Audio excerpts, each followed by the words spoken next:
Hola, buenas tardes. En primer lugar, agradecer por parte de todo el equipo al cual represento, a los organizadores de este seminario, de este congreso, por habernos invitado. Y como no puede ser de otra forma, excusar este formato virtual, dado que por causas personales no he podido desplazarme personalmente a Mérida a defender esta comunicación. Sé que el formato pues, puede resultar un poco más aburrido, intentaremos ser breves y exponer de forma clara los principales aspectos de nuestra investigación y de nuevo, pues una vez más, excusar la no posible asistencia. Durante nuestro tiempo vamos a presentar las últimas novedades sobre investigación del urbanismo ibérico en la actual provincia de Valencia, en el este de la península ibérica. Sobre todo lo hemos intentado enfocar mediante la comparación,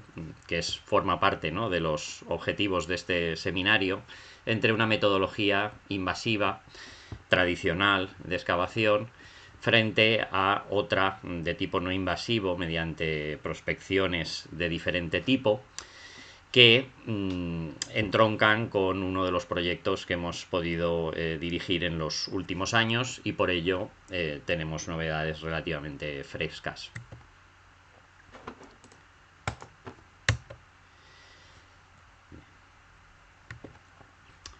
Ni que decir que la zona valenciana, que la zona central valenciana puede ser, dentro de lo que es el urbanismo ibérico, de las que ha tenido más tradición de estudios, ¿no? Es decir, ha sido durante muchos años,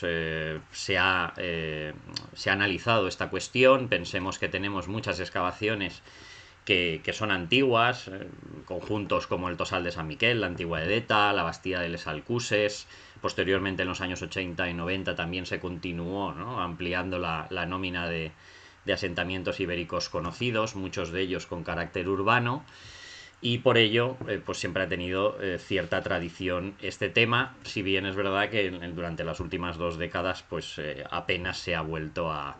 trabajar. Tenemos una zona en la cual se pueden detectar la presencia de ópida centrales entre unas 8 o 10 hectáreas que tienen un carácter urbano por toda una serie de aspectos, ¿no?, que nos permiten defenderlo, como es su tamaño, su complejidad, la presencia de defensas, la desigualdad social que se palpa en las viviendas excavadas, calles que organizan todo y o incluso la propia acuñación de moneda, ¿no? Nosotros solemos utilizar más la denominación de ciudades, entre otras cosas porque buena parte de este fenómeno urbano se expresa en algo que aquí se indica que son los procesos de territorialización. Son ciudades, como es el caso de Deta, Arse, Kelin, La Carencia, que entre el siglo V y el siglo III al menos claramente se expresan en términos de territorialización. Controlan unos territorios con unos límites, con unas vías, con unas funciones que también entroncan con esta idea de lo urbano. Obviamente son residencia de las élites, no de forma exclusiva, y sobre todo los diferentes estudios de territorio que se han hecho nos han permitido mostrar la amplia gama de diferentes tipos de asentamientos que hay, más allá de únicamente los ópida centrales, ¿no? Tenemos lo que nosotros denominamos poblados fortificados, poblados fronterizos de 1 a 2 hectáreas que están controlando los límites de los territorios. Hay atalayas mucho más pequeñas como el Puntal des Llops y sobre todo también se ha ampliado la gama de asentamientos rurales, poblamiento en el llano, con múltiples tipos, en muchos casos gracias a excavaciones que se han acometido, y por ello pues aquí tenemos algunos ejemplos de lo que se ha conocido tradicionalmente. Aquí he puesto este trabajo de Elena Bonet y Consuelo Mata, que son pioneras, ¿no?, en el estudio del urbanismo en la zona central ibérica. En este trabajo ellas intentaban superar el mero estudio del urbanismo a partir de los parámetros clásicos. ¿Cuáles son los parámetros clásicos? Pues la extensión de los lugares, su ubicación, el tipo de calles que tienen, e intentan, ¿no?, enfocarlo con nuevos parámetros, como pueda ser la desigualdad social, la presencia de espacios públicos, obviamente también la poliorcética, y sobre todo incidiendo mucho en la cuestión territorial, ¿no? Es decir, en múltiples aspectos, como lo que ya en su día planteó Pierre Moret de los paisajes fortificados. Pues algunos de estos territorios, como es el caso de Deta o el de Kelling, son ciudades que no tienen grandes fortificaciones, pero es porque están entroncando están articulando esta fortificación a lo largo de su territorio mediante el establecimiento, el control, la organización de toda una serie de ópida de menor tamaño y en algunos casos incluso simples atalayas. Lo dicho, entramos en el primero de los bloques, que es la arqueología no invasiva, y para ello estamos directamente, hay que comentar lo que es el proyecto GeoIvers, un proyecto financiado por la Generalitat Valenciana, que se desarrolló en los pasados años 2021 y 2022, y que al final lo que planteaba, ¿no?, realmente tenía unos antecedentes, y todo esto gira en torno a la figura de Carmen Cuenca, que es una investigadora egresada en la Universidad de Valencia, pero que posteriormente ha estado trabajando en el NTNU de Trondheim, en Noruega, y que, digamos, esta parte noruega es la que aporta la metodología. Y ya en 2013 hizo una prospección en Kelling, en Caudete de las Fuentes, con magnetómetro, sobre el solar que forma parte, que es propiedad de Diputación y que es la parte donde se han concentrado las excavaciones, ya con unos resultados iniciales que fueron presentados. Esto, digamos, fue la chispa que motivó ampliar la superficie prospectada tanto en Kelling y abrirla a nuevos yacimientos, y además de diferentes tipos, y por ello se solicitó y se obtuvo este proyecto, cuya investigadora principal fue Consuelo Mata, y que, digamos, se centró en la investigación de tres tipos de yacimientos, siempre utilizando métodos no invasivos, en este caso geofísicos. Para ello se seleccionaron, en función del interés del equipo investigador, por un lado necrópolis, por otro lado talleres metalúrgicos y también asentamientos, distribuidos entre la provincia de Valencia y también la de Albacete. En el caso de las necrópolis era caracterizar áreas funerarias que se podían conocer previamente, como era caso de Casa del Monte, o que quizás no eran tan conocidas. En el caso de los talleres metalúrgicos vinculados al territorio de Kelling, era localizar zonas de explotación siderúrgica, hornos de reducción o cualquier otro tipo de estructura que son por lo general bastante endebles y bastante complicadas de localizar. Y lo que está en relación, ¿no?, con la temática de este congreso era aplicarlo también a asentamientos de diferente estatus y de diferente tamaño y funcionalidad. ¿Qué se buscaba? Pues obviamente detectar estructuras enterradas que permitiesen completar las tramas urbanas en yacimientos que ya habían sido parcialmente excavados con anterioridad. La metodología, de forma muy breve, dado que no es el foco principal de esta reunión, decir que fue doble. Por un lado se utilizó el magnetómetro, que aquí pueden ver al compañero Christoph con este artilugio que parece un elemento de asedio, pero que es, ¿no?, aquí lo explica, ¿no?, que tiene 5 sensores con esta distancia y que permite hacer unas franjas de un poco más de 1 metro, y que obviamente, dependiendo de las características del terreno, pues da unos resultados u otros. En el caso del magnetómetro, pues busca eso, ¿no?, resistencia magnética, y viene muy bien pues para estructuras de combustión, para niveles que han sido quemados, etc. Por otro lado, también se ha aplicado el GPR, que en este caso es un radar que ven aquí que va tirado por algún tipo de quad o vehículo, y que en este caso aumenta, ¿no?, la capacidad de barrido y que va particularmente bien para estructuras.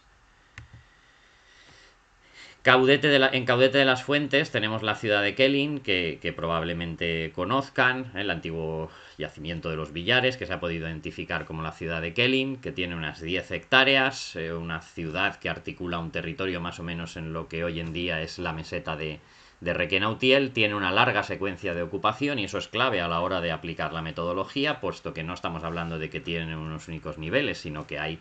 desde la primera edad del hierro hasta época sertoriana, tenemos diferentes niveles y además no están igualmente distribuidos a lo largo de toda la superficie. Es cierto que siempre todos los trabajos de excavación que comenzaron a mediados del siglo pasado y que concluyeron a principios de este se habían centrado en la parte alta, en lo que se considera la Acrópolis de esta loma, que es donde excavó en su momento Enrique Pla y posteriormente Consuelo Mata.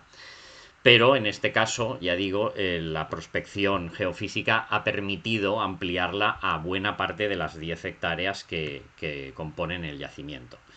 Obviamente se tuvo en cuenta la estratigrafía exhumada en las excavaciones porque los radars, ¿no?, van calibrando en función de profundidad. Era necesario comparar lo que se había excavado para interpretar lo que se iba a prospectar.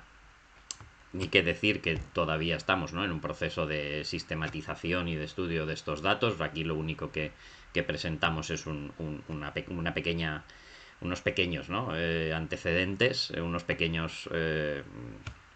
resultados preliminares. Este es el solar inicial. Posteriormente se ha ido ampliando la superficie. En este caso se pudo aplicar las dos metodologías, tanto el magnetómetro como el GPR. Y aquí pueden ver en un pequeño vídeo, digamos cortado, ¿no?, va bajando en función de la profundidad por nanosegundos. Entonces digamos que va como laminando, ¿no?, el terreno, y claramente cómo se pueden apreciar la presencia de estructuras, en algunos casos departamentos que se definen muy bien, sobre todo el interés de poder detectar calles, que esto es algo que ahora veremos en un ejemplo particular, se hacen muy bien. Y obviamente todos estos datos pues ahora están en proceso de estudio para sistematizar y poder interpretar mejor cómo era el urbanismo en la ciudad de Kelling. Aquí tenemos un ejemplo a partir de la metodología, una vez con los resultados que son obtenidos y que obviamente nuestros compañeros del equipo noruego tienen que procesar, cómo se permite identificar, pues por ejemplo, calles, ¿no?, precisamente por la ausencia de resistencia. Calles que a su vez pues pueden articular departamentos. Lo poco que se ha excavado en Kelling ya permitió ver que había un urbanismo que se podía considerar pseudo-ortogonal, ¿no?, que había calles que se entrecruzaban lejos, ¿no?, de la idea de hipódamo de Mileto, pero que al menos dentro de lo que era el urbanismo ibérico parecía haber cierta organización previa, la definición de ínsulas, la existencia de viviendas que a su vez compartían espacios, pero no compartían la misma riqueza. Podíamos encontrar cerca casas de ricos comerciantes, pero al mismo momento al lado casas mucho más humildes, que esto obviamente lo sabíamos a partir de la excavación y de el análisis de sus equipamientos, de sus materiales, de sus registros bióticos. Y aquí tenemos el conjunto total de las 10 hectáreas del yacimiento, el solar de Diputación, y no sé si se ha visto bien cómo a partir de los resultados obtenidos se pueden ya plantear la existencia de líneas que definen manzanas, que definen viviendas, que definen calles. Esto, lo interesante es que no se ha quedado exclusivamente al solar que siempre se había trabajado, sino que se ha aplicado en muchos campos. Ven que todavía algunos están en cultivo, no todos tenemos permiso,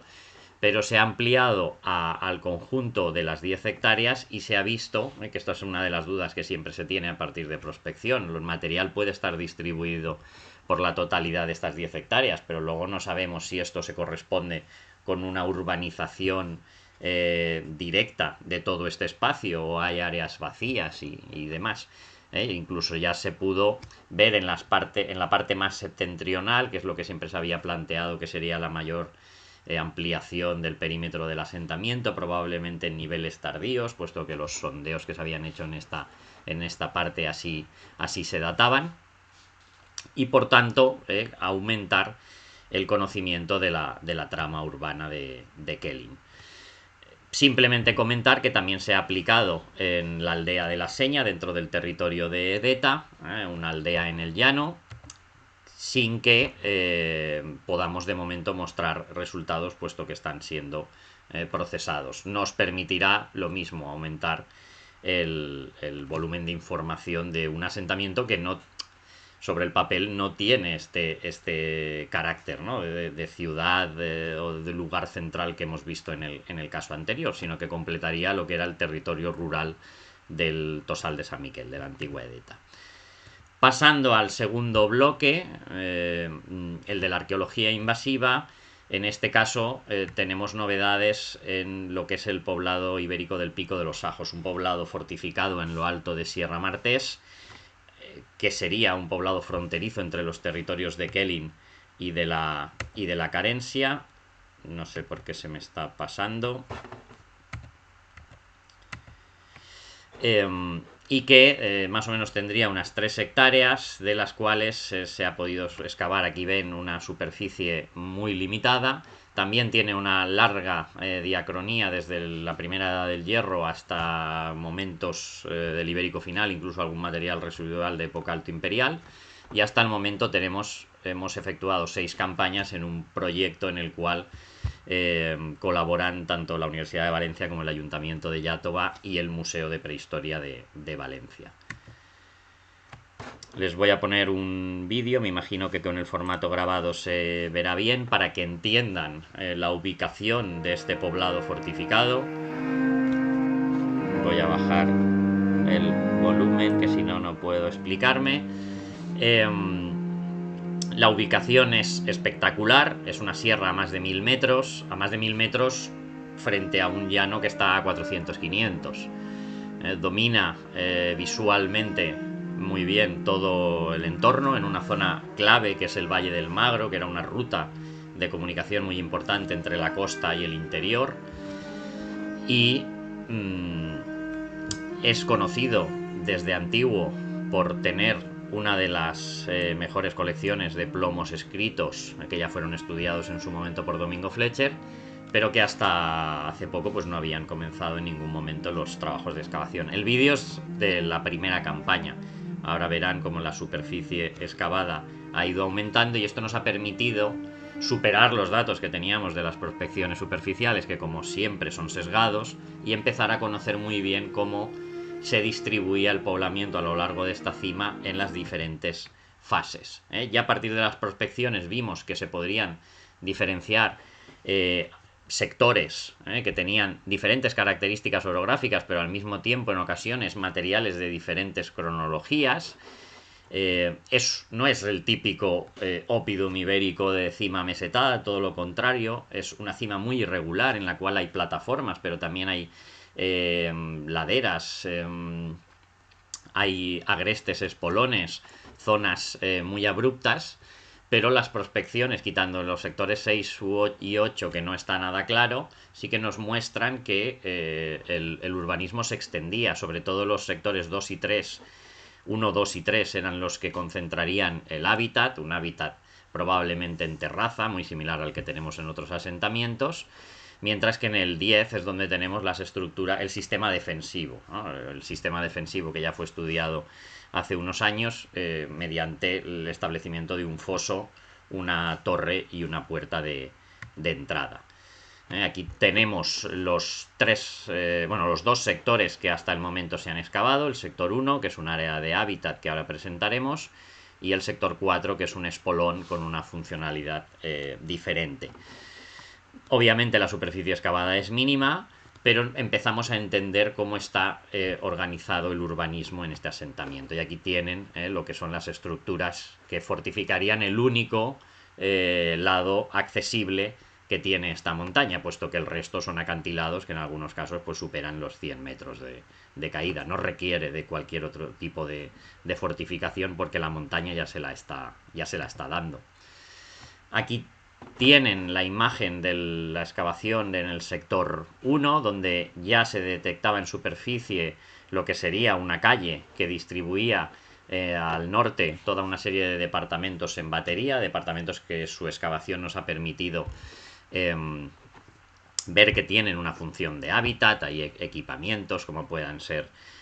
bases de hogares, existencia de escaleras, un posible horno, restos de fundición de plomo y un material que se data muy bien en los siglos segundo y primero, ¿no? Esta es otra de las sorpresas que nos ha llevado la excavación del Pico de los Ajos. A partir de prospección superficial siempre habíamos dicho que una larga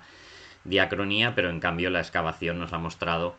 que la mayor parte de los niveles, por lo menos hasta la fecha, corresponden a después de la conquista romana. Es decir, el poblado tiene un boom durante el siglo segundo antes de Cristo.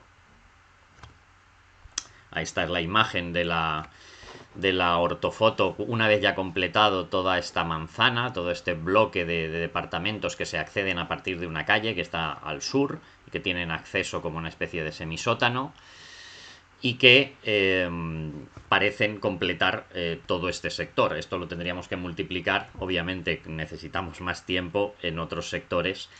que todavía no han sido excavados. Además hay que decir que en este caso se ha solicitado, no se ha obtenido de momento, la continuación del proyecto GeoIvers aplicado en este caso a tecnología LIDAR, puesto que se pueden hacer una idea que en esta ubicación no se puede pasar ninguno de los dos métodos que anteriormente les hemos mostrado, por la propia orografía. En cambio aquí un dron con LIDAR pues esperamos que sí que nos pueda mostrar y aumentar la superficie conocida, sobre todo en los sectores 2 y 3, que es donde ya decimos que pensamos que estaría concentrado el hábitat y además probablemente en diferentes cronologías. El interés del Pico de los Ajos es que nos ha mostrado cómo se están utilizando incluso los espacios más agrestes de toda esta montaña, porque la propia montaña genera unos espolones con unos acantilados muy elevados y estas zonas,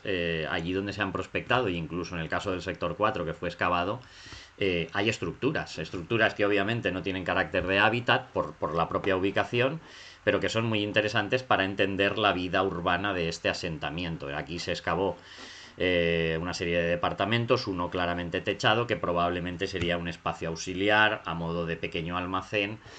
con el interés de que se recogió un depósito que se puede asociar con la práctica metalúrgica, no tanto con la transformación directa, sino con el acopio de metales para posteriormente ser refundidos, entre los cuales pues tuvimos la suerte de recuperar el primer plomo escrito del Pico de los Ajos que no proviene de hallazgos casuales o sobre todo de expolio, que es como lo que ha sido la lacra de este yacimiento durante muchos años. Ya para acabar y no hacerlo más extenso, simplemente decir que a nivel metodológico hemos visto que este tipo de técnicas nos aportan unos resultados obviamente mucho más amplios a efectos de superficie, pero que también requieren un procesado y que en la mayoría de los casos es interesante poderlo comparar, ¿no?, con una metodología invasiva, porque es la única forma de interpretar bien lo que te están dando estos aparatos, esta metodología. También hemos sido conscientes de las limitaciones que hay a la hora de aplicar esta metodología en términos de tipo de terreno, de orografía, de extensión, de si hay vegetación, de si no hay vegetación, de si el subsuelo tiene niveles quemados, no los tiene. Es decir, no todos son luces, sino que también hay muchos aspectos que quizás para poderlo superar necesitamos combinar diferentes métodos. A nivel de investigación, a nivel de teoría, esto nos está permitiendo continuar todo esto que ya establecieron Elena Bonetti y Consuelo Mata, es decir, continuar conociendo cómo es el urbanismo en la actual provincia de Valencia, el urbanismo ibérico, ampliar la gama de asentamientos conocidos, no todos son ciudades, no todos son ópida, es decir, hay una amplia gama de asentamientos, sobre todo de índole rural, que aquí no presentamos por cuestión de tiempo y por alejarse, ¿no?, de la idea de ciudad, pero que también hemos avanzado mucho a la hora de poderlos definir y definir qué funcionalidad tienen y qué tipo de sociedad los están generando. Y siempre como no puede ser de otra forma, defendiendo este análisis territorial a la hora de estudiar el urbanismo ibérico. El territorio no deja de ser producto directo del fenómeno urbano, ¿no? Y entonces, para entender las dinámicas urbanas de estos asentamientos, necesariamente tenemos que comprender cómo se está organizando su territorio circundante. Y ya para acabar, no todo es ciencia, sino que también todo esto nos permite, nos ofrece una amplia gama de recursos para la difusión cultural en una zona que, como saben, existe la ruta del Sivers. Muchos de los asentamientos que hemos prospectado forman parte de esta propuesta de difusión cultural, de turismo cultural, y la metodología, tanto no invasiva como invasiva, nos permite, nos genera, nos aporta recursos que también se pueden utilizar en jornadas de puertas abiertas, en visitas y a la postre, pues lo que también tiene que ser nuestra función, que es la transferencia del conocimiento de todo lo que estamos estudiando. Sin más, les dejamos aquí los enlaces por si nos quieren seguir de una forma más directa en redes sociales, y de nuevo agradecer la invitación, y espero que este formato virtual un tanto extraño pues no haya resultado muy pesado. Un saludo, gracias, que vaya muy bien el resto del congreso.